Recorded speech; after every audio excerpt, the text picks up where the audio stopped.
Close the port, shutter the businesses, and sound the siren. Welcome to Widow's Bay.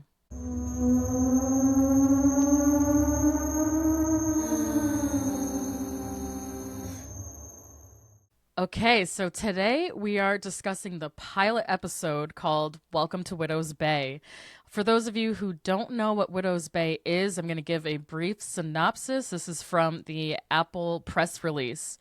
Widow's Bay is a quaint island town 40 miles off the coast of New England. But something lurks beneath the surface. Mayor Tom Loftus, played by Matthew Rhys, is desperate to revive his struggling community. There's no Wi-Fi, spotty cellular reception, and he must contend with superstitious locals who believe their island is cursed. Is it? He wants these people to respect him. They don't. They think he is soft and cowardly. And he is. But Loftus is determined to build a better future for his teenage son and turn the island into a tourist destination. So that's the synopsis of Widow's Bay. If you want to watch along with us, we would love that. We are going to be covering this week to week. I think it's, 8 episodes, maybe 10, allegedly. We don't know for sure yet. I'm gonna have Erin look that up while I vamp. But so the cast of the show is Matthew Rhys as Tom Loftus, Kingston Rumi Southwick as Evan Loftus, his son, Stephen Root as Wick, Kate O'Flynn as Patricia, Dale Dickey as Rosemary, Toby Huss as Reverend Bryce, and Kevin Carroll as Sheriff Bashir Clemens. So this is going to be a 10-episode run on Apple TV Plus if you would like to watch along with us. We decided to do something spooky. I wanted to get Erin back on the show I just love having Erin on as a guest, and I've been texting her for like a week straight, like, yo, should we do Widow's Bay? This show really slaps. And so welcome to the show, Erin, to cover your first TV episode with Post Film Clarity. What's going on? Thank you so much for having me. I'm so excited to do the show. When you told me about it, I was a little skeptical. I don't love like a serial. I don't really love like a mainstream serial, but this actually really surprised me in a great way. Amazing. Oh, I'm so happy to hear that. I wonder if part of that is because of the creators behind it. So the first 3 episodes were directed by Hiro Murai. He directed and produced Atlanta. Then it was created by Katie Dippold, who was a writer on Parks and Rec for a long time. She also wrote the movie The Heat from 2013. Okay. Katie Dippold is a New Jersey native, so this is I wrote it later in the notes, but this just feels so spooky Northeast as someone from the spooky Northeast. This feels, as soon as I saw that first episode, I was like, man, this kind of feels like my hometown. And I looked it up, and yes, she is a New Jersey native, and the show was actually filmed on site, on location, which never fucking happens nowadays, especially on an Apple TV streamer.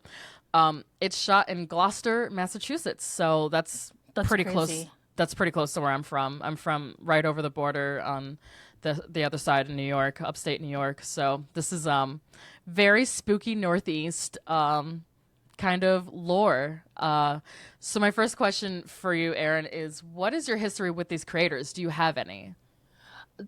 Wildly enough, I have none with Hiro. I've never seen Atlanta. Okay, I have seen Atlanta. I know. No, I know. And like, as we were preparing, I was like, how do I even tell people this? Bitch, don't you live in Atlanta? I do live in Atlanta. I know. It makes no sense. I've seen the first episode, and then I said, oh, that's fine. That's fine. Erin! I never went back. I know. No, I know. I'm sorry. I'm shook right now. It doesn't make any sense. I know. No, I know. Holy shit. Okay, so this is actually perfect, though, because one of the segments I will be doing every week, I've just decided, is we're going to be doing Parks and Rec homework and Atlanta homework for people who like to see, I always do this on the movie side. When we cover a movie, I'll then go and give like 20 recommendations of similar works, things that it was influenced by, or sorry, things that it influenced and works that that work was influenced by. So I have later on in this episode a couple of primer episodes to get the vibes, to get the flavor of what Hiro, Murai, and Katie Dippold have done in the past from Parks and Rec and Atlanta. So that'll help you out. And our to listeners. be fair, I have seen The Heat. That was funny. Haha. I've never seen it. It was pretty funny. But I didn't watch Parks and Rec. I have also seen the Teddy Perkins episode. Oh, okay, great. Of Atlanta. So like I'm aware that like shit gets weird. Yeah, very weird. Yeah. So yeah, this makes sense to me, this pairing. Okay. So you get the vibes just based off. I think so. Okay, cool. Yeah, that's good. I'm smart. You are smart. That's right. That's why I have you on the show. Excellent. You are smart. So just to like set up our. Oh, I didn't give my history with it, did I?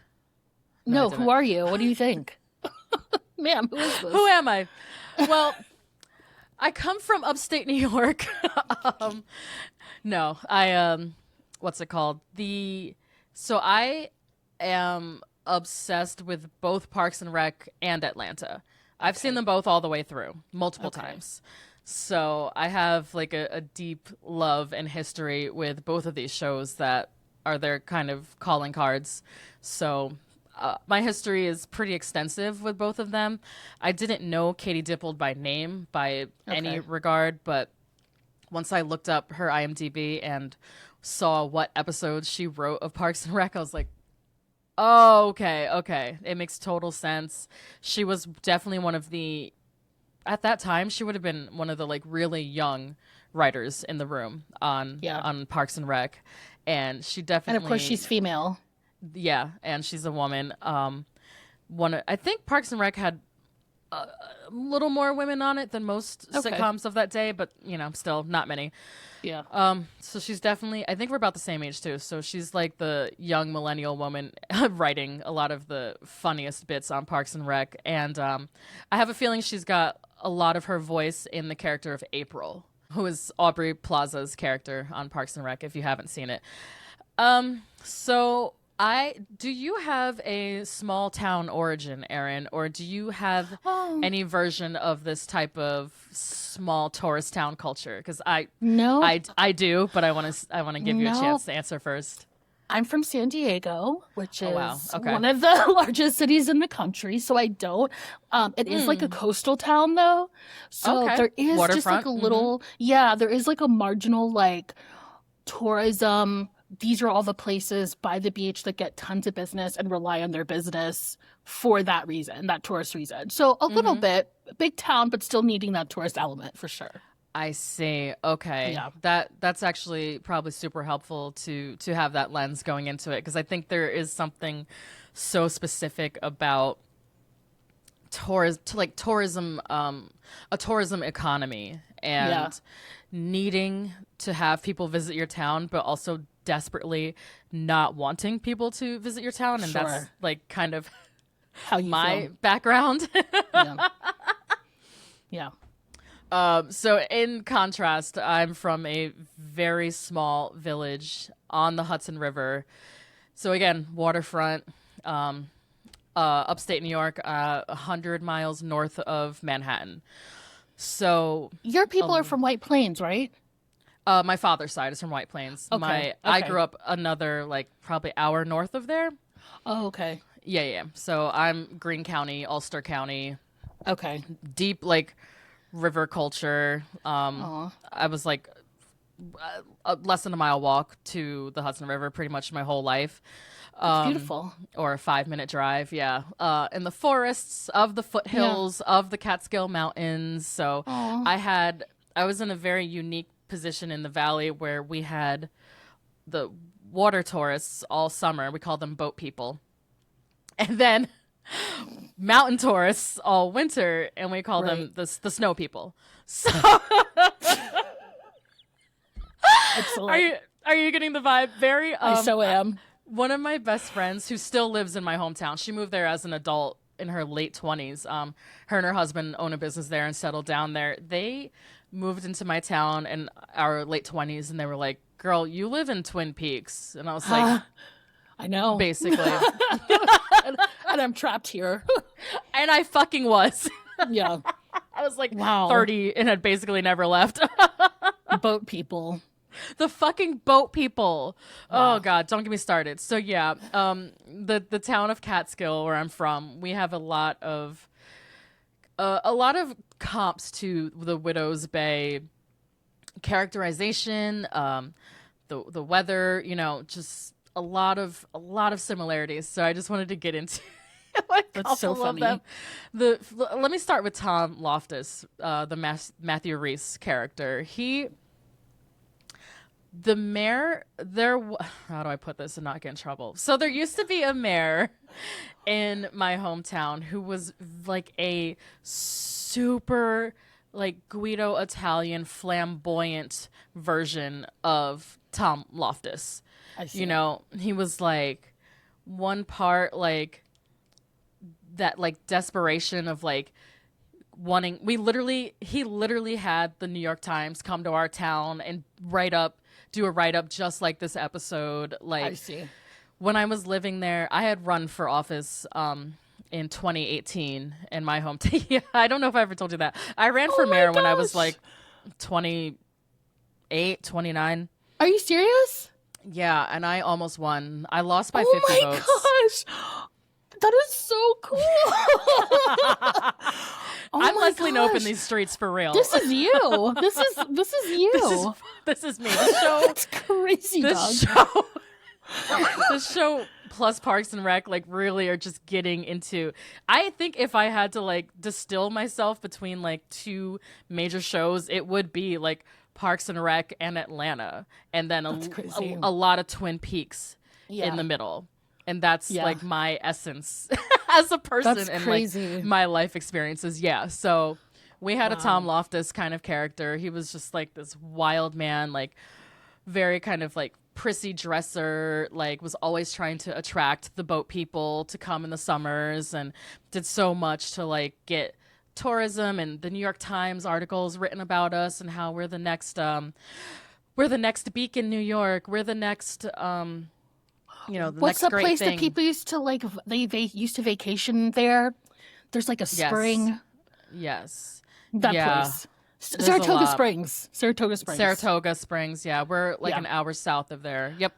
Oh, interesting. So there, I just want to read the. I can't read the article because I don't want to fucking pay the New York Times any money because I hate them. But I have a subscription if you want it. Oh, actually, yes. Can you click the link in the Catskill comps section? Yes, I can. All right, I'm here. Okay. So all I can see is the headline, but I just want to read out the headline. It's Catskill, New York, a place where people are jazzed about making art. The Greene County town and the eponymous village at its heart have long drawn creative types, but now there's a fresh influx from the city. Mm-hmm. Yeah, exactly. Mm-hmm. So the wow. The main type of like boat person and snow person is a city person. So my town gets overrun with people from Manhattan, Brooklyn, Jersey, Connecticut, like for months and months and months out of the year. These people come to my town and basically just like tear it apart every 2 to 3 business weeks, and we're all just like, okay, thanks. I live here. I have to live here. They come up to our swimming holes and like trash them. We have very, very, very beautiful wildlife. A lot of nature preserves, a lot of hiking trails, swimming holes. Like this is where you go, like hunting, camping, fishing. Like we're big, outdoorsy, crunchy, artsy folks, right? So these people from like Manhattan who have never seen a fucking tree before besides Central Park, like they come up, act a fucking mess. Yeah. Act a mess, right? Don't respect nature, littering, noise, whatever, but like a big actual problem. And this reminds me of the Jerry character because it's always like one or two things that like as like an unofficial town historian we're always going to bring up. It's the tire fire. Oh, LOL, your incident. The tire fire of 1989. And also we have a deadly waterfall called Naturally. Catskill Falls, where people from the city come up every year in the wrong kind of footwear, who have never hiked a day in their life, and die at it. Wow.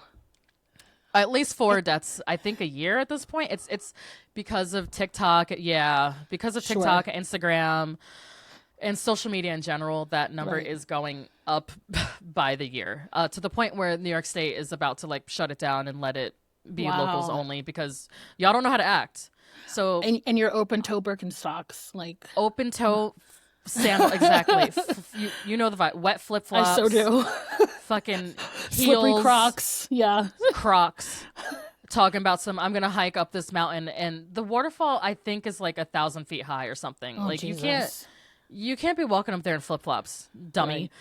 But like when people come to my town for the first time, it's always like we go into like creepy Catskill lore. It's usually the tire fire, the waterfall, or the who got married in my hometown. I think it was Martin Van Buren.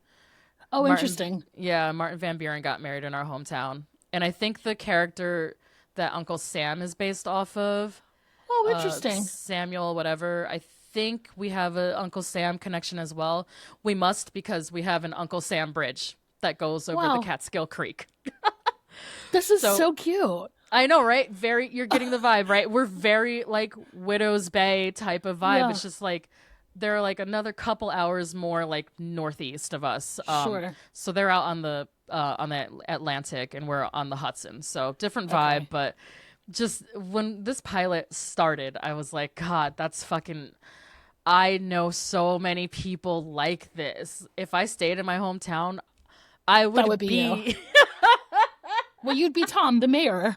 That's crazy. You know what? Probably. Yes. That's actually. crazy. Yeah. Yeah. Like, catch me getting interviewed by the fucking New York Times being like, don't come here, actually. I don't like you. Please wear appropriate footwear. Thank you. Please wear appropriate footwear before you hike Catskill Falls. Are you dumb? That's crazy. But then also, it's all of us have that, like, energy to us. Like, we're still New Yorkers. Like, we're not city Sure. people, but we're New Yorkers, right? Yeah. So we're all like a little edgy, like a little get the fuck out of my face. But then at the same time, we need you. Please. That's the fucked up part. Like, Right. we need y'all to come here. Like, we need you to go to the Thomas Cole Museum. Like, we need you to come, like, hike our trails. Like, I hate it, and I hated living in a tourist town growing up. Sure. But it's like, I think when I left when I was in my early 30s. I think it was like 60 to 70% of our income was Right. tourism, unfortunately. So in that way, like you said with San Diego, it's just, oh man, it's so tough. Can you read some more of the New York Times? I'm doing the Tom bit to Patricia right now. Read it again. Read Sure.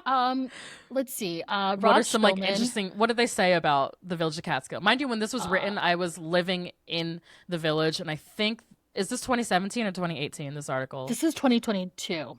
Oh, 22. Okay, this is right after I left. Never mind. This is after I moved to North Carolina. I couldn't find the 2017, 2018 one, but there was one written like the year I was running for office, and I was like, I rebuke this. That is crazy. The town of Catskills is just crazy.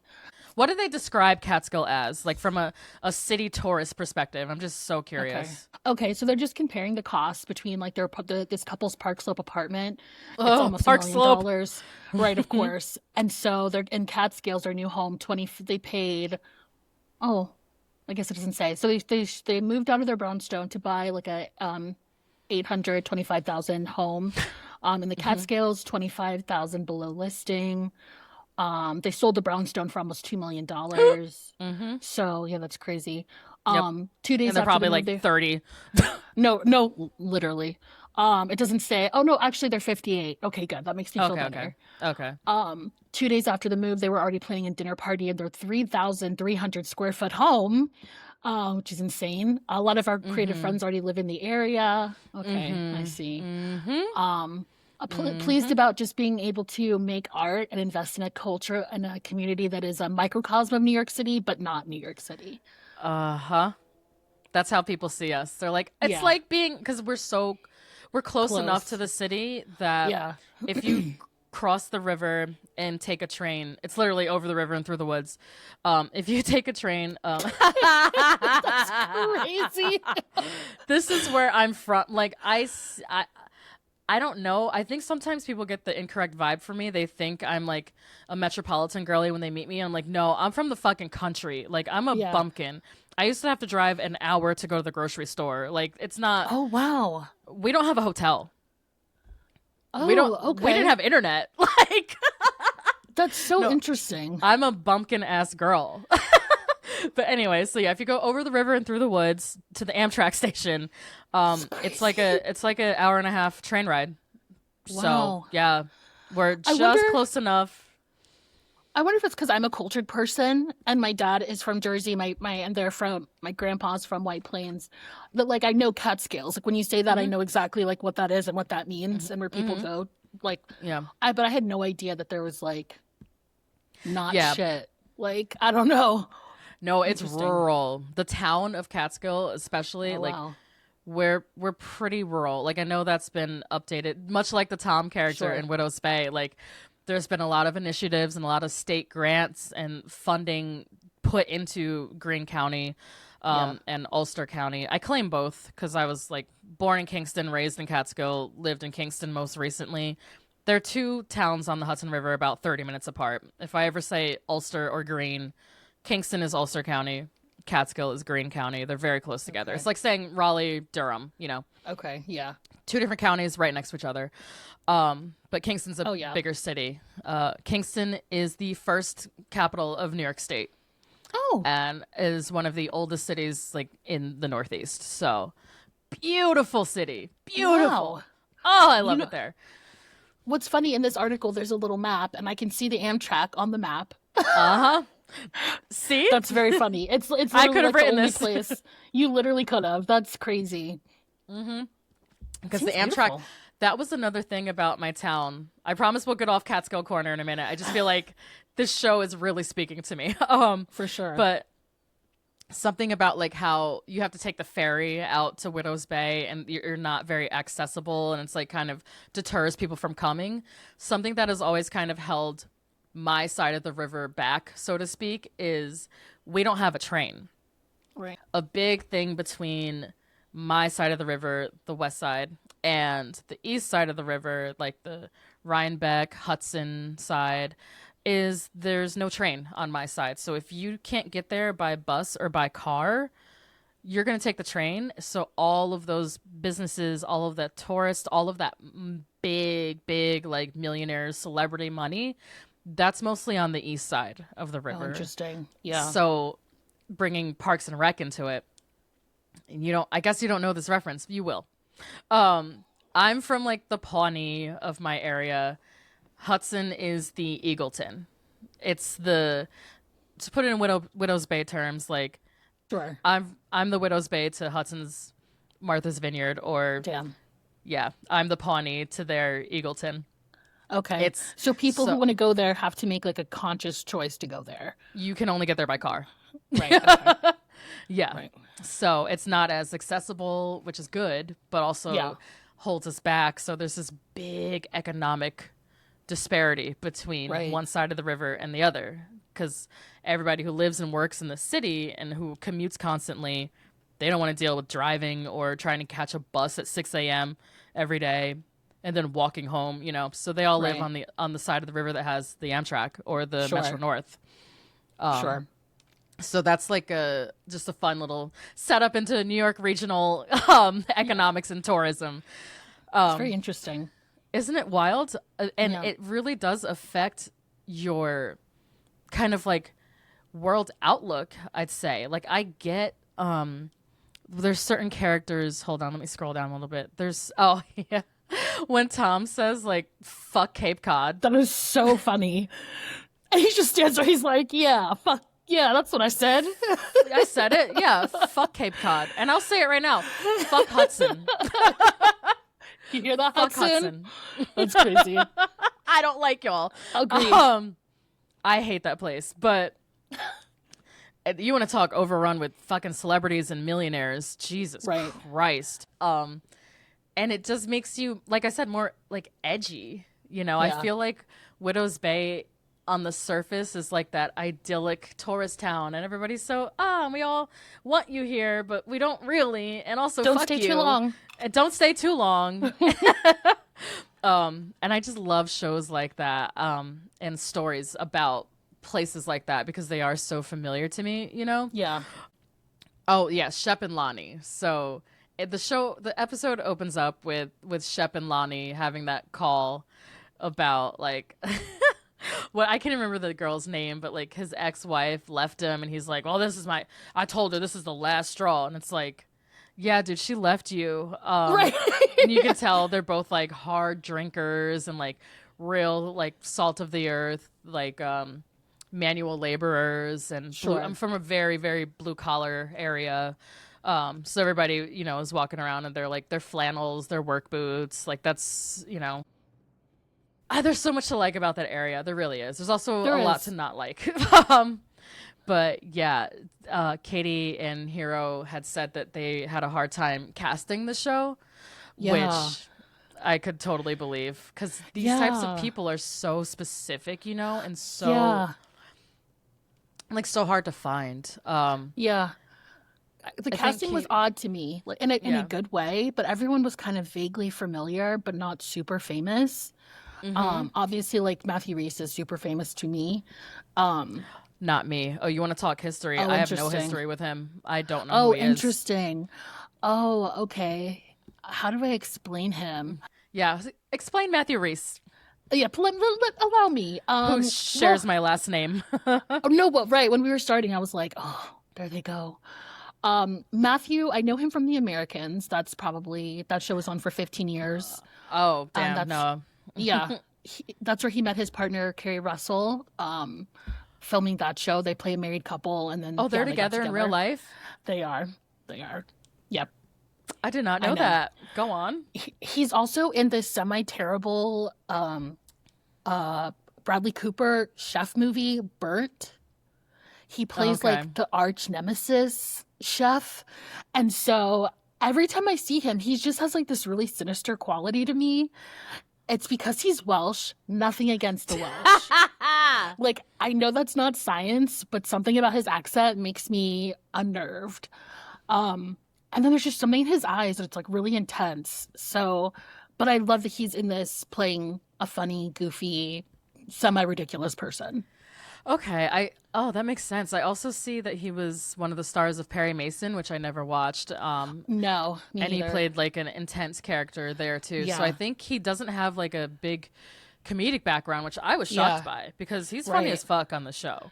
Yeah, no, he's serious. Like, I'm a Russian spy. Like, oh, whoa, yeah, I never would have guessed that for sure. Huh. So I think it's great casting for him. What do you think about Kathy? Kathy, the diner waitress. Oh, LOL, so random. I love her. Yeah, she feels real to me as well. Everyone feels real. Everyone. Yeah. I think the people in his office feel real. Oh yeah. Like, they're kind of hapless. They care about their. What's interesting to me most about the townspeople is how a lot of them have accepted like something weird is happening and that they live in a really crazy place, and that it's not really worth convincing off-islanders about. Like, they're like, okay, whatever, Tom. Like, you're just gonna get eaten by a monster later. That's fine then. Do that. That's fine. Yeah, that's fine. Like, no problems here. Yeah, I kind of love that. Yeah, I agree. There is something about living in a spooky old place like that where eventually you just kind of lean into it and you accept it. Right. The area I'm from is very, very well known for Rip Van Winkle. That was written about my area, and Sleepy Hollow. Of course, which I've been to. I went to Washington Irving Elementary School, so we're big. Crazy. Washington Irving people. One of my rival schools across the river is Ichabod Crane. Like, yeah, our names, you would have a ball. Rip Van Winkle Bridge, Ichabod That's Crane crazy. School, like everything, That's Sleepy crazy. Hollow, Headless Horseman, like, Yeah. Yeah. we really, I've been to the cemetery. I drove by the Okay. cemetery and it was like, and it was definitely, it was tourist vibes in a cute way. In Yeah. a cute Wh- way. Because it's, which cemetery? I don't know. I went to see my great-great-grandmother and it was, I think the cemetery where Elizabeth Arden is buried. Sleepy Hollow. Allegedly. Yep, Sleepy Hollow, New Yeah. York. Yeah. Mhm. And I was like, what the fuck? Yeah. I just couldn't believe that was like a real place with real Yes. people. That's what a lot of people say about that area is like, Yeah. I can't believe this is a real place. Like my friend Yeah. said, it's like, this literally is Twin Peaks, but on the Yeah. East Coast. I'm like, Literally. sure. Yes. And I love the Twin Peaks like vibe of like the townspeople too. It reminds me. Yes. Okay, so I've never finished Twin Peaks. I'm so neither. sorry. Don't apologize Okay. to me. I've only seen the first like half season. Okay, do I you keep remember quitting. the lady? Same. Like I kind of know what happens, and I'm like, there's a towns lady that carries a log around. Yeah. and Log she like lady. Yeah. log lady, and so this reminded me a lot of that. Yep. Where it we was have just one of people we had one of minding- those growing up. Hmm. I'm screaming. Crazy Not Patty. a log lady. Sure did. Please. Please. Not Crazy Patty. That's great. Crazy Patty. R.I.P. to a real one. Crazy Wow. Patty. Pour one out for Patty. Pour one out for Patty, y'all. Yeah, we had our own version of that. That's hilarious. Jesus Christ. Just so much lore. So much lore. That's where Facts. my town is from, where Mike Tyson started boxing.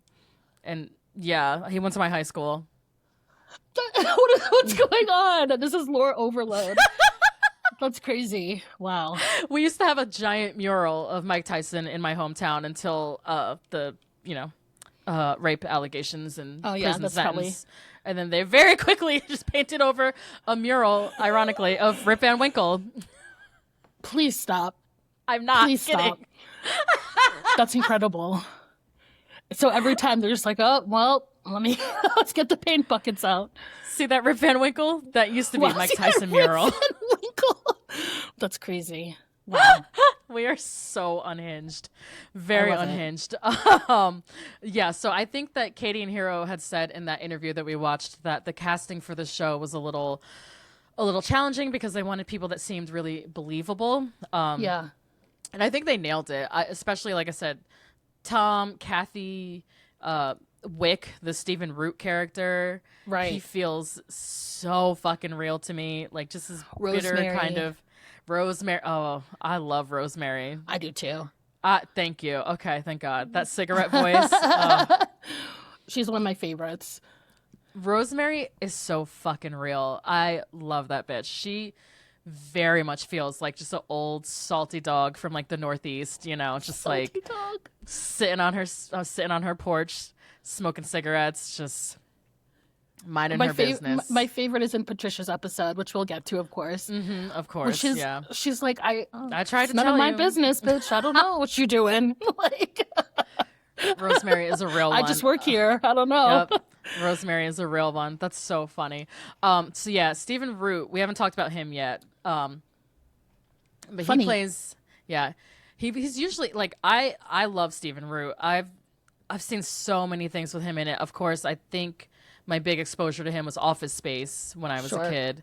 And just anytime he pops up in anything, I'm like, fuck yes. Like he's one of those kind of people to me that I see in something and I'm like, oh, I'm in. Like Yeah. I don't know, I just really like him. He's such a good actor because he's really funny, but also really menacing. I'm trying to think of where I remember him from. Yeah. He's on Succession very briefly. Yes, he is one of the like advisors, I think, on Succession. One of Logan's pals or something. That's Yes. right. Okay. That's where his face looks familiar, and obviously Office Space. Yes.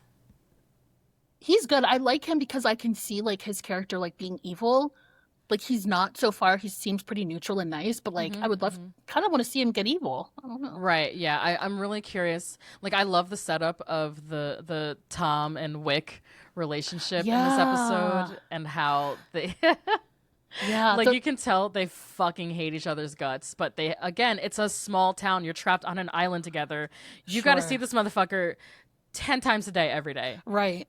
That's something that people who don't grow up in small towns do not understand. Like, you want to talk interpersonal communications. Like, you could hate somebody's fucking guts and then turn around and have to buy liquor from them at the store like 10 minutes later. Like, yes, going to the grocery store and seeing your number one op. You're up. Like, yeah. everywhere you go, you will see that person, because I guarantee you go to school with them. You live down the street from them. Right. There's only 2 grocery stores. There's 1 pharmacy. We only have 1 school. Like, you will see them. You will see that person every fucking day.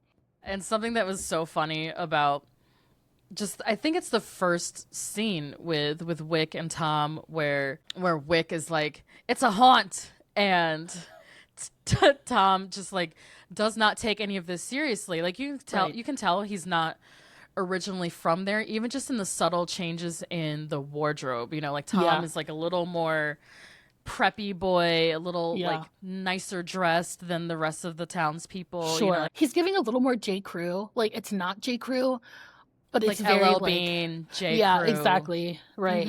Whereas everyone else might be thrifted or, you know. Yeah, or like Walmart, like work clothes. Right. Stuff like that. And like that slight, I know he's Welsh and he's hiding an accent, but it's a slight there's a slight accent difference between like Tom and the townspeople. And I was like, and I'm like someone who's hypersensitive to accents too, because like that was a way for me growing up to always tell, like, oh, you're from the city. Yeah. You're not from here. Yeah. How do you say that again? Right. Well, come again. That's I'm like, oh, or my dad's from Jersey, so he says orange. And I'm always trying to make him say it because it's ridiculous. So yep. Orange. I was going to ask about the accent. If you could tell that he was, I'm not sure if this is like his best English accent, but he's like, you know, American English that he's doing, or if it's slightly affected for what the reason you pointed out. Right. I was thinking it's a character choice, but that's also because I have no experience with him as an actor at all, pretty much. But I think even not knowing who he was when I started the show, he did definitely ping to me as British or like English. You know, it was definitely giving something else. And I wasn't sure if that's just him trying to do kind of like a preppy New England, but some preppy New England people do sound like that. Sure. So, you know, think like the Kennedys and whatnot back in the day. Like, there is a weird, like, rich people New England accent that he could almost pass. Yeah. You can hear the colonial roots in a lot of the accents in that area. Like, it's just funny. It's giving British colony, which it's giving colonizer, sir. It's giving colonizer. Funny. So that's hilarious. So yeah, I definitely did hear it a little bit. But I'm really interested to see where the dynamic of Tom and Wick is going to go. That's like, I think one of my favorite parts of this pilot episode. And speaking of which, I wanted to get into some references. And of course, you know, a huge touch point for this show is Jaws. Yeah. And I think Katie had brought up Jaws in the interview that we watched, as an inspiration for the mayor character specifically. And definitely the way that, do you remember what she said? It was just the economic crisis of it all, and the mayor being an asshole, but like someone that's not completely wrong. Like, he's not wrong that they do need people to come to the town so that everyone can like survive. Right. Like, that's not wrong, but he's also kind of avoiding, hey, this place might kill you later. Oops, a little spooky here. Oopsie daisy. There's a shark in the water. Oopsie daisy. Yes. So he's still doing that, which is wrong, probably. Probably wrong. We will probably see. Wrong. TBD. I just wanted to say another thing about Wick and Tom's relationship. Oh yeah, of course. Yeah. This episode, and I think, you know, the next few do a great job at exposition. when I mentioned earlier that I don't love the serialization of shows that are just very like, these are the pieces and here they're gonna fall. I think they do a really just a solid job at giving us that exposition in ways that feel more organic, make me interested. I'm interested to hear Yes. about Tom as a child and being like Me a too. little douchebag then too. Like, that's Mm-hmm. very interesting. Speaking of Jaws, we also, of course, have to talk about like the OG New England horror king. This is very much giving Stephen King. Even in the design of the show, the font Yeah. of the Widow's Bay logo, Yeah. it's giving like 70s horror paperback, which Sure. I love. I Yeah. love that design. Very fun design. I love the way it Yeah. looks. And the fog was definitely ringing as like a mist kind Absolutely. of reference for me. Have you ever seen any versions of The Mist? I've never read it, but I've seen, I think, the remake. I saw the remake, but back when it had come out, so I feel like 15, 20 years ago. Same. Yeah. Yeah, so I saw it then, but I don't remember much except for them hiding. Mm-hmm. In the grocery store. Yeah, in Yeah. the grocery store. Exactly. So I'm wondering if we get any more like one-to-one Stephen King references throughout the show. But of course, he's famously from Maine Of and course. wrote a lot of his stories set in Maine in the like dairy universe, Yeah. the dairyverse, as it were.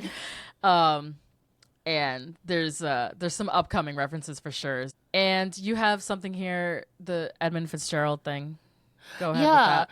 Yeah, so just at the beginning of the episode, like with the fog and like the boat of it all, it was giving Edmund Fitzgerald, we're all gonna die here, out here in this very cold place. And obviously, Old Boy on the Boat was just one person. But the fog of it all and just like being in a wetland definitely reminded me of haunted ships. Yeah. Also a lot of Midnight Mass vibes. I haven't watched that. Who did Midnight? That's oh my god, I love him. The Flanagan. yeah, Mike Flanagan. Mike Flanagan. Yeah. Oh, that's a great one. You should check that out. Okay. But they're on an island as well. And it's Oh. very, the shuttle, the ferry comes once a day. And if you miss the ferry, you're SOL. And yeah, so this was very remote. It's like there's a real place close by, but you're far enough away for it to be like a supernatural haven, like some weird, place removed from time and space. So yeah, I felt that here. That leads me perfectly into my next point. You teed me up so beautifully. Excellent. So Hiro Murai had said in that interview we watched that he wanted the island to feel out of time a little bit and out of space. We just know that it's 40 miles off the coast of New England.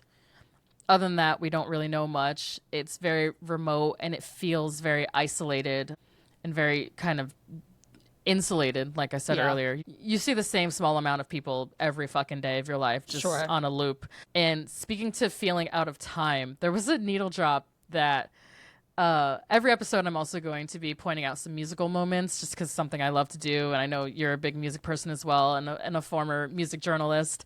So the musical moment in this episode that really kind of at first had me like my alarm bells went off because I was like, oh God, we're doing the Sam Levinson thing where we no. have like teenagers listening to music they would never fucking know or be listening to.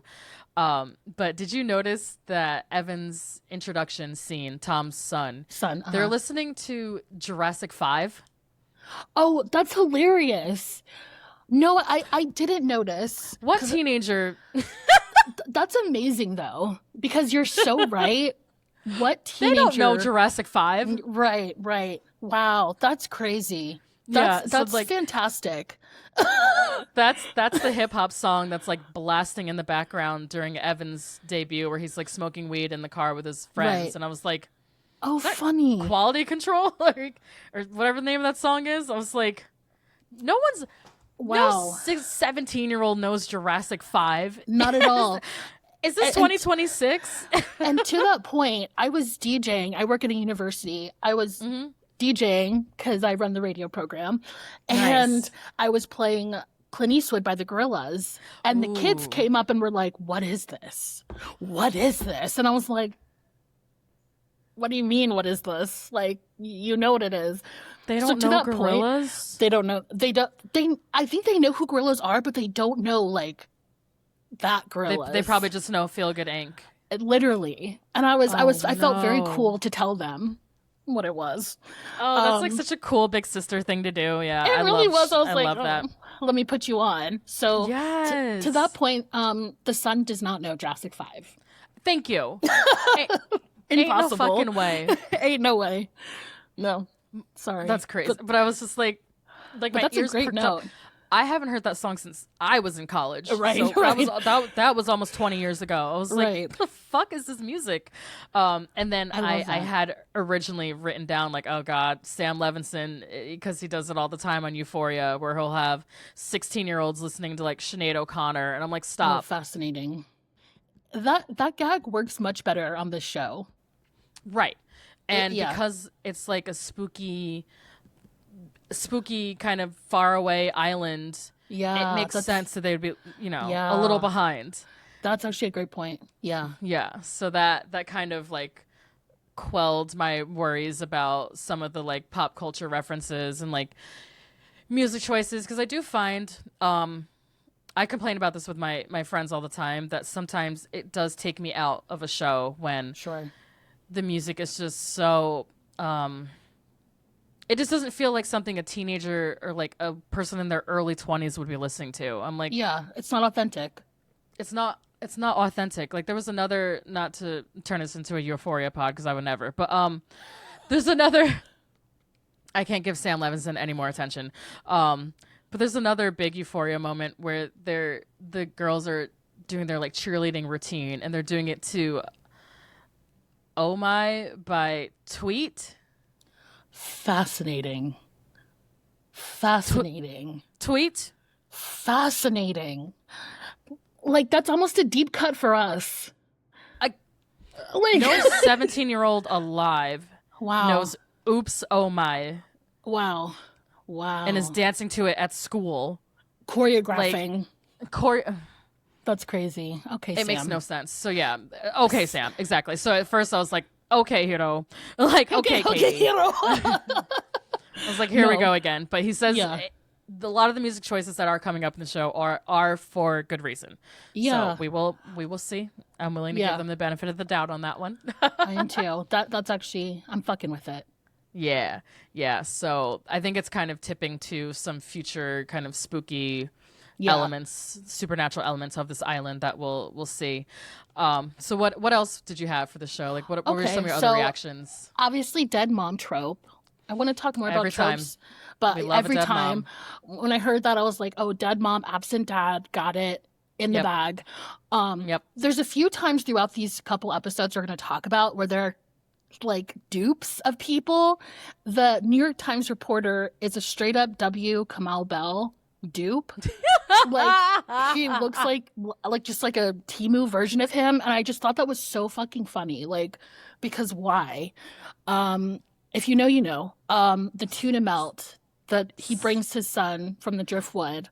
I gotta have it. I gotta have it. Like, You're a it tuna sounds melt so girly. good. I really am, and it sounds freaking delicious. Respect. I love tuna Yeah. sandwiches. I don't know if I love a good. tuna melt though. Okay, I'm a big like tuna salad, if I'm okay, into okay. tuna, or patty melt. Oh, I love a patty Ooh. melt. I love a patty melt. That's like my diner go-to. You know what I've been making? I've been I making miss that Mexican I miss New York tuna. diners real bad. Oh, I bet. Oh, I bet. I miss them so bad. Your face Sorry. miss them deeply. Deeply within my soul, I miss the deli and the diner because North Carolina don't got it. It sure don't. W. Kamau Bell dupe is so funny because I thought that too when I watched it for the first time. I was like, Could it I was be? like, I see what you're doing here. yeah, yeah. And that he's just like cracked me up. the writer character. I wish I got the actor's name. I forgot to look it up, but he is so just like fun loving, and you feel like so worried for him because he's like, I got the last ferry out here, and this is right before shit starts getting spooky, and I'm like, oh baby, Oh, baby. Oh, baby angel. are you getting off this island? Like, No facts. very concerned for him. And I love his mic drop at the end. He's just like, you don't gotta do the gimmicks. You've got a nice little town. Adorable. He thought that it was a prank though, but I think I love that moment. Yeah, Me where too. they're eating together. Speaking of diners, they're eating together at the diner, and Tom is like, this is how The I feel fog about is coming. yeah, he starts screaming about the fog, and then the reporter's like, "You didn't have to do that. Like, we don't gotta put on a song and dance for me." Like, I feel like that's great. something my mayor would have done back in the day, like, and been Right. like dead ass about it.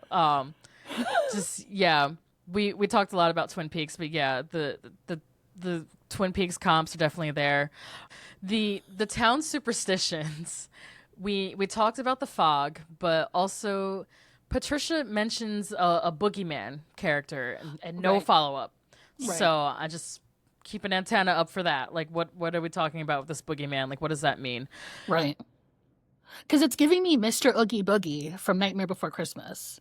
See, it was giving me more Jeepers Creepers. Oh, scary. I know, Mr. Jeeper Creeper. No, I don't like him. I don't like him. I don't like that man. Scary. So that's what I immediately imagined. Or like Mothman. Just Yeah, and I don't fuck with that. whoop, scary. It So better not what's be. what's the boogeyman about? To be continued. Oh, not being able to leave if born there. This is a Right. big thing they mentioned in the first Yeah. episode. I forget who says it. Is it the reporter who brings it up to Tom? I'm Or pretty sure it's maybe the reporter is the historian? first. No, I think it's the reporter who brings it up because he gives the multiple examples of like, hey, this is Oh, 2 people left. They dropped dead relatively quickly. What's good? And then Loftus tries to, oh well, I've left, right. and it's like you weren't born here. But Though. you weren't born here. And you know that And did you notice that he lied about his son for being sure. born Yes. there? Yes. He- yes, and he- leaving. Yeah. He lied about Evan leaving the Yeah. island, and I think that's definitely something to look out for later. Like, I think sure. that's going to come into play as we get further into this kind of spooky mystery. And it's interesting because it's like it's not necessarily he can't leave so much as maybe Tom doesn't want him to leave. I think Right. either is legitimate at this point. I like Yeah. that. Good point. And then this episode ends on that haunting ass scene in the That basement was crazy. with the electric chair. This is the basement of the diner where they're eating, correct? That was crazy. Yes, because What it the goes fuck? like right down. Nuts. And hello, sir, Scary. madam. Very What scary. is happening? What is that? Like, why is there an electric chair there? And what Right. was that noise? Like, the sound design Oh, interesting. of that scene is very, very interesting. To me, it gave like power generator kind of. Kind of, right? It was like sort of like electric. Like a Oh, gurgling. duh. Electric Yeah. chair. Oh, but was it on? Oh, that's scary. I don't know. I don't know. And I think I also heard somebody like screaming too. So No facts. Like it seemed like a place that people still went down for sure. Because the light was I don't- on. I don't like that. You're I don't right. like The that light. either. You're right. Why was the light Yeah. on? Right. Ooh. Okay. Well, that's the end of episode 1. To wrap this up, I'm going to give some related. I got to come up with a better name. Oh, I just came up with it off the top of my head. I'm so good at this. Brilliant. Parks and recommendations. Ah, yeah, bitch. Yeah. Yeah. Write that down. That's funny. Thank you. Ugh. Parks and recommendations. So for this episode, the 2 most relevant Parks and Rec episodes that I think give this same kind of tone and vibe and set up a town very well and a town's relationship to media very well. We have season 2, episode 20, that's called Summer Catalog, and that was written by Katie Dippold, who is the creator of this show. Leslie decides to take Ron Swanson and the past directors of the Parks Department out for a picnic lunch to try to prepare for a Pawnee summer catalog that she's doing. Catalog, that's how old that episode is. That's crazy. Remember those? Yes. Remember those? And it's just like her desperation, to try to impress the media. It's a great episode. And then another one that has that similar vibe that's a little later in the series, and it's also about Leslie trying to convince the media that Pawnee is like a great town and has a lot of attractions and reasons to be there and to have she's trying to turn Pawnee into a tourist attraction. Season 3, episode 5, it's called Media Blitz. So it's all about Leslie trying to get local news and local newspapers and whatnot to write favorably about the town of Pawnee to attract people to come to Harvest Fest. So those are very, very related to this opening episode of Widow's Bay. On the Atlanta side, I'll come up with a... That one's a little harder. Atlanta. I'll come up with one for that. But season 1, episode 1, we're going to go pilot for pilot here. So Hiro Murai directed both. He directed this pilot. He directed the Atlanta pilot. So season 1, episode 1 of Atlanta is called The Big Bang. And it's a lot of character introduction, world building. It really sets the visual palette for the show and for... it's just such a great template for the Atlanta formula, at least for those first 2 seasons before they went real off the rails. And then later on in that same season, we've got season 1, episode 8. It's called The Club. And this one really, I thought Hiro did such a great job visually representing the claustrophobia of that kind of small town feel. Even though Atlanta's not a small town, it can feel small. Sure. And the whole thing takes place in like a kind of lesser grade Atlanta club. Okay. Where the paperboy character is being paid to like do promo at a club, basically. And I don't want to say anything else, but there's a great gag with like an invisible car. And it's like that first big taste of the surreality and the dark comedy that applies to both the worlds of Atlanta and Widow's Bay throughout the series. So those are my recommendations for season 1, episode 1 of Widow's Bay.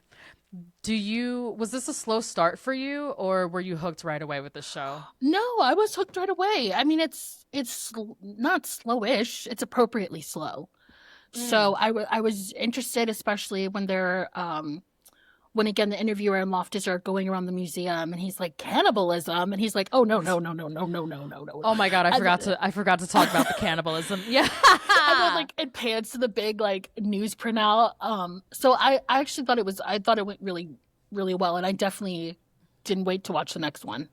Oh, nice. So you went straight into episode 2. I sure did. Oh, I watched them all actually in one sitting. Oh my god, Erin, you're doing the Lord's work. Yeah, I was locked in. I was like, yeah, this is pretty good. Hell yeah. Oh, I'm so happy to hear that. So that is episode 1 of Widow's Bay. After you do your television homework, reach out to us, email us at postfilmclaritypod@gmail.com. We are also available on all socials, and our episodes will also be on YouTube with closed captioning. If you are listening to this on Apple, I just want you to know that I've been doing video episodes since like February, and y'all got to stop listening on Apple. It's really killing me.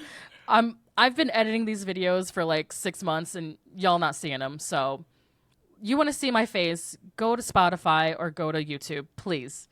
This is a PSA. I love you for listening. Please listen to my show on a video platform. Thank you. Please and thank you. Please and thank you.